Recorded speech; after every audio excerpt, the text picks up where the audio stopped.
Good morning साथियों। मेरी कल एक दोस्त से बात चल रही थी, तो मैंने उससे पूछा भाई कैसा है। तो भाई बोला यार बाकी सब तो ठीक है लेकिन डर लग रहा है। मैंने कहा अच्छा, बाकी सब तो ठीक है लेकिन डर लग रहा है, एक ही सेंटेंस में बोल जाते हो, सोचते भी नहीं हो कि क्या बोल रहे हो। यदि सब ठीक है तो डर क्यों लग रहा है। तो इसी गुत्थी को सुलझाने के लिए दोस्तों मैंने ये कोशिश की है। तो दोस्तों जब मैंने सवाल पूछा अपने आप से, तो मुझे एक मैसेज आया परमपिता परमेश्वर का, ईश्वर का, कि उन्होंने मुझे कहानी सुनाई। उन्होंने कहानी ये सुनाई कि देखो, मेरे कई बच्चे हैं, उनमें से एक बच्चा भगवान भी है। तो भगवान का जो पूरा नाम उन्होंने मुझे बताया वो ये था कि भूमि, गगन, वायु, अग्नि, नीर, लेकिन शॉर्ट फॉर्म में वो ईश्वर उनको भगवान बुलाते हैं, और इसीलिए हम भी उन्हें भगवान बुलाते हैं। तो उन्होंने बोला भगवान को बनाया, पृथ्वी को बनाया, पृथ्वी इन पंच तत्वों से मिलकर बनी है, यही भगवान है। और इस भगवान के कई बच्चे पैदा हुए, और क्योंकि पिता और पुत्र की शक्ल एक जैसी नहीं मिलती, तो भगवान के कुछ बच्चे इंसानों जैसे दिखते हैं, कुछ बंदरों जैसे दिखते हैं, कुछ भालू जैसे दिखते हैं, कुछ शेर जैसे दिखते हैं, कुछ अमीबा जैसे दिखते हैं, कुछ बैक्टीरिया जैसे दिखते हैं, कुछ पेड़ पौधे पत्ते जैसे दिखते हैं, और सबकी शक्लें अलग अलग हैं। और भगवान ने इन सबको खेलने के लिए अलाउ कर दिया कि जा थोड़ा घर से बाहर जाके खेल के आओ। तो हम सब बच्चे घर के बाहर खेल रहे हैं, और भगवान ने हमें एक दिल नाम का मोबाइल दे दिया है कि देख भाई, तेरे को जब भी कोई मैसेज भेजना होगा ना, तो मैं यहाँ से फ़ोन लगा दूंगा, तो रेंज में रहना। और हम सब उस मोबाइल की रेंज में, दिल के वाईफाई, दिल के टावर की रेंज में बाहर खेल रहे हैं।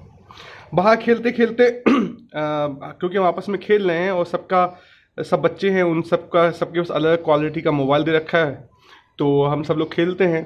तो उसमें से कभी कभी खेलते हुए कुछ लोगों को एहसास होता है कि यार ना सिग्नल वीक हो रहे हैं। कैसे एहसास होता है सिग्नल वीक हो रहे हैं? जब घर घर की आवाज़ आती है, मतलब उन्हें लगता है कुछ तो म्यूजिक में गड़बड़ हो रही है, मतलब सुर में बेसुरा हो रहा है थोड़ा सा, तो उन्हें बोरियत होती है। और जब बेसुरा होता है तो वो दो लोगों को बोलते हैं यार कुछ तो गड़बड़ है भाई।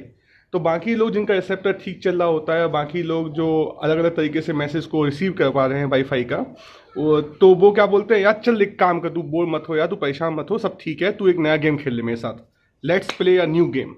तो ऐसे कर करके हम सब लोग फिर नया गेम खेलने लगते हैं, और ये भूल जाते हैं कि जो एहसास, जो वाईफाई से जो एहसास आया था बोरियत का, डिटैचमेंट का उस गेम से जो जिसको खेल रहे हैं, हम उसको ओवरलुक कर जाते हैं, और हम उस बोरियत को हटाने के लिए दूसरा गेम खोज लेते हैं। कई लोग हाइकिंग पे चले जाते हैं, कई लोग रनिंग कर लेते हैं, कई लोग सक्सेस के पीछे भागते हैं, कुछ कंचन कामनी कीर्ति के पीछे भागते हैं, उस गेम में आगे बढ़ जाते हैं।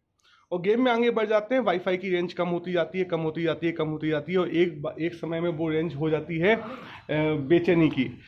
तो बेचैनी की जब वो रेंज हो जाती है, तो हमें लगता है कि अब वापस चलें, लेकिन फिर दोस्त बोलते नया गेम खेल ले भाई, एक काम कर, तू दवाई खा ले, तू ठीक हो जाएगा, तू दवाई खा ले, तू कोई दिक्कत नहीं है, तू गेम खेलता है। क्यों? उनको तो खेलने के लिए लोग चाहिए ना भाई, हम तो उनके लिए खिलौने की तरह हैं। यदि उनका गेम छोड़ देंगे तो उनकी टीम कम नहीं हो जाएगी। तो हम और गेम खेलते जाते हैं, और बेचैनी के मोहल्ले को भी क्रॉस कर जाते हैं, एक दूसरे मोहल्ले में पहुंच जाते हैं। उस मोहल्ले का नाम कई लोग तनाव बोलते हैं। अब तनाव के मोहल्ले पहुंच गए, सिग्नल कम आते जा रहे हैं। उस मोहल्ले में पहुंचने के बाद भी वहाँ पे नए दोस्त मिल गए, उन्होंने बोला कि यार एक काम कर, हम दूसरा गेम खेलते हैं, हम योगा करते हैं, मेडिटेशन करते हैं। हमने वो गेम स्टार्ट कर दिया। कुछ लोग आर्ट करते हैं, कुछ संगीत में जाते हैं, उसके आगे बढ़ते हैं, और अगले फिर आगे खेलते खेलते खेलते खेलते हम और दूर होते जा रहे हैं घर से, और तनाव के मोहल्ले के बाद हम डिप्रेशन के मोहल्ले में पहुंच जाते हैं। और डिप्रेशन के मोहल्ले में पहुंच के तो दुनिया हमारी, इतने नए खिलाड़ी आ जाते हैं हमारी हेल्प करने के लिए कि तू परेशान मत हो दोस्त। एक आध दो लोग बोलते हैं यार तू वापस चला जा, अपने घर वापस जा, लेकिन हम वो नहीं सुनते, क्योंकि 100 में से एक दो लोग बोलते हैं कि भाई तू अपने घर वापस जा, बाकी 98 बोलते हैं एक काम कर भाई, तू मेरे साथ खेल। क्योंकि वहाँ भी तो डिप्रेशन के मोहल्ले में डिप्रेशन वाले लोग ही तो है ना, तो वो अपने को अलग तरीके से खिलाते हैं। और डिप्रेशन के मोहल्ले से हम बाहर आगे जाते हैं, तो हमें सिग्नल और वीक होते जाते हैं, सिग्नल और वीक होते होते होते होते हम पहुँच जाते हैं डर के मोहल्ले में। तो ये सब तो बात हुई दोस्तों कि दिल का मोबाइल किस किस तरीके का सिग्नल ले रहा है। लेकिन माता पिता बहुत दयालु होते हैं, क्योंकि उन्हें लगता है कि बच्चे का सिग्नल वीक हो रहा है, उन्हें दिखता है कि उनके पास जो मेथड्स हैं कि भाई ये तो बहुत दूर चला गया है, तो वो सिग्नल के साथ साथ कुछ दिखने वाली चीज़ों को भी भेजते हैं। तो कभी कभी हमें क्लाइमेट चेंज, कोविड, पॉल्यूशन, लोगों का आपस में लड़ना झगड़ना, खून होना, कत्लेआम होना, वॉर होना, तो भगवान ऐसे ऐसे फिजिकल मैसेज भी हमें देता है कि भाई तुम रेंज से दूर होते जा रहे हो, थोड़ा समझ जाओ। तो अब हम जहाँ पे हैं दोस्तों, यदि आप इतने खुशकिस्मत हैं कि आपको एहसास हो गया है कि आप भय के मोहल्ले में हो और आप तक मेरी आवाज़ पहुँच रही है, तो याद रखिए जो नेक्स्ट मोहल्ला है वो तो विनाश का है। और वापस चलना है तो मैं आपको याद दिला दूँ, बहुत ही सिंपल तरीका है। आपके पास 3 चीज़ें हैं जो भगवान ने उस कंपास जो आपका दिल का मोबाइल है उसके साथ भेजी थी। पहला तो ये कि आप मोबाइल में अपने सिग्नल देख सकते हो। आप अटेंशन यदि दोगे तो आप अपने सिग्नल की क्वालिटी देख सकते हो, अपने कान में सुन सकते हो कि म्यूजिक कितना बचा है, मतलब आपको दुनिया में कितनी चीज़ें समझ में आ रही हैं। यदि आपको समझ में आता है आवाज़ तो म्यूजिक होता है, संगीत होता है, समझ में नहीं आता तो शोर होता है। यदि आपको काफ़ी चीज़ें समझ में नहीं आ रही हैं तो इसका मतलब आप काफ़ी बाहर आ गए हो, आप रेंज से काफ़ी बाहर चले गए हो, आपको सिर्फ शोर सुनाई दे रहा है। तो अटेंशन रखिए और देखिए कि दुनिया में कितनी चीज़ें आपको समझ में आती जा रही हैं, कितनी चीज़ें आपको समझ में आती जा रही हैं। और जैसे जैसे आपको समझ में आती जाएंगी ज़्यादा चीज़ें आपको संगीत सुनाई देने लगेगा, वो मेलोडी सुनाई देने लगेगी। हाँ, बीच में कभी कभी आपको हो सकता है कि हनी सिंह सुनाई दे जाएं, लेकिन तब आपको याद रखना पड़ेगा कि जो मेलोडी है इससे बेहतर भी एक मेलोडी मैंने सुनी हुई है। हम सब ने उससे बेहतर कुछ मेलोडी सुनी हुई हैं, 90s की, 70s की, 60s की, उसके पहले रागा, सबने पता है कि मेलोडी क्या होती है, तो उस पर मैं ज़्यादा नहीं जाऊँगा। तो अटेंशन रखिए आप उस मेलोडी को सुनने में। अपने सिग्नल मोबाइल को हिला हिला के ऐसे देखिए, थोड़ा सा आगे पीछे होइए, कहाँ पे आपको मेलोडी सुनाई दे रही है और आप उस मेलोडी की तरफ आगे बढ़िए। तो वो हो गया आपका अटेंशन। दूसरा इंटेंशन। इंटेंशन मतलब क्या? मेलोडी की खोज।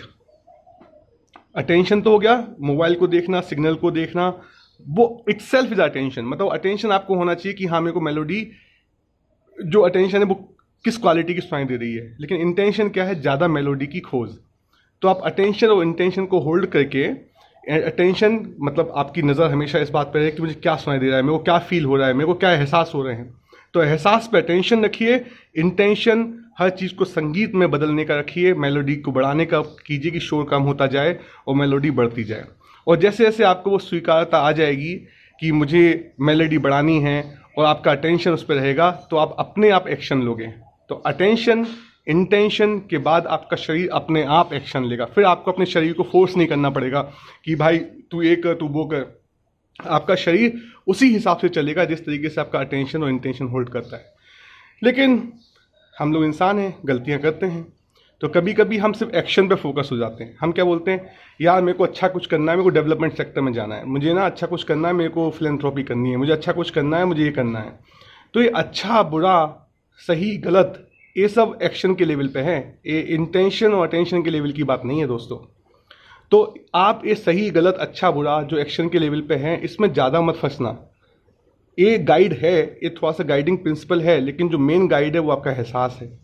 आप एहसासों के लेवल पे क्या सोचते हो, आप किसी के लिए अच्छा कर रहे हो लेकिन अंदर एक लग रहा है कि ये काम है, ये ना मज़ा नहीं आ रहा है, मुझे समझ में नहीं आ रहा है कि मैं कर क्यों रहा हूँ। मतलब मुझे लग तो रहा है कि मुझे किसी की हेल्प करनी चाहिए और मैं करता भी हूँ, लेकिन समझ में नहीं आ रहा है कि मुझे क्यों करना है, मुझे स्वीकार नहीं हो रहा है। और वो कैसे पता चलता है कि आपको स्वीकार हो रहा है कि नहीं हो रहा है? जब आपको एहसास होता है कोशिश करने का। यदि आपको लगता है कि कोई काम आप कोशिश करके कर रहे हो तो शायद वो काम शायद हमारे लिए सही नहीं है। और कैसे तय हो कि क्या कोशिश है क्या कोशिश नहीं है? बहुत सिंपल सा है। जब आपको मज़ा आता है ना दोस्तों, तो कोशिश नहीं होती है, वो अच्छा लगता है। लेकिन आपको मज़ा दूसरे मोहल्ले की तरफ भी लेके जा सकता है और आपको मज़ा घर वापस भी लेके जा सकता है। तो मज़े की क्वालिटी के लिए एक सिंपल सा इंडिकेटर दोस्तों क्या है, आपके साथ क्या दूसरों को मज़ा आ रहा है, साथ में जो खिलाड़ी हैं उनको भी मज़ा आ रहा है, मतलब उस मोहल्ले का माहौल कैसा है। तो यदि आपके मज़े का जो अगर आप दूसरे मोहल्ले की तरफ मज़े के लिए जा रहे हो, तो हो सकता है कि आप और दायरा छोटा होता जा रहा है आपका, आपको लग रहा है कि आप मज़ा और ढूंढना है, मज़ा और ढूंढना है, मज़ा और ढूंढना है। लेकिन उस समय आपके शायद शोर की क्वालिटी भी बढ़ती जाए, आपकी समझ बढ़ती कम होती जाए। तो याद रखिए डायरेक्शन दोनों हैं, लेकिन ये जो भय का मोहल्ला है, जो डर का मोहल्ला है, यदि इस समय हमने वाईफाई की आवाज़ सही से नहीं सुनी तो विनाश के मोहल्ले में चले जाएंगे और विनाश के मोहल्ले में माता पिता आएंगे और सीधे उठा के लेके जाएंगे और फिर घर जाके पिटाई लगाएंगे, समझें। तो आइए घर वापस चलते हैं। इस भय का, इस डर का उपयोग कीजिए, अटेंशन, इंटेंशन, एक्शन के माध्यम से अपने घर वापस जाइए और संगीत में खुश होके आराम से जाओ। फिर खेलने आ जाएंगे, थोड़ा बहुत फिर खेलने आएंगे, लेकिन घर तो पहुंचो पहले। कुछ लोग जो समझदार होते हैं बहुत जल्दी घर आते हैं, वापस जाते हैं, घर आते हैं, वापस जाते हैं और उन्हें खेलने में मज़ा आता है। और जो लोग घर में डेली शाम को खाना पीना खाने नहीं आते, उन्हें डर लगता है। तो डरिए मत, घर आइए, थोड़ी सी एनर्जी लीजिए, फिर वापस खेलने जाइए। लेकिन याद रखिए, हर खेल की एक कीमत होती है, क्या आप वो कीमत चुकाने के लिए तैयार हैं? और जहाँ जहाँ आपको लगे कि भय होने लगा है, उसके आगे मत जाइए दोस्तों, क्योंकि भय के आगे के मोहल्ले का जो नाम है वो विनाश है। विनाश की तरफ मत जाइए। आइए, आपको मुबारक हो कि आपको भय का एहसास हो गया है।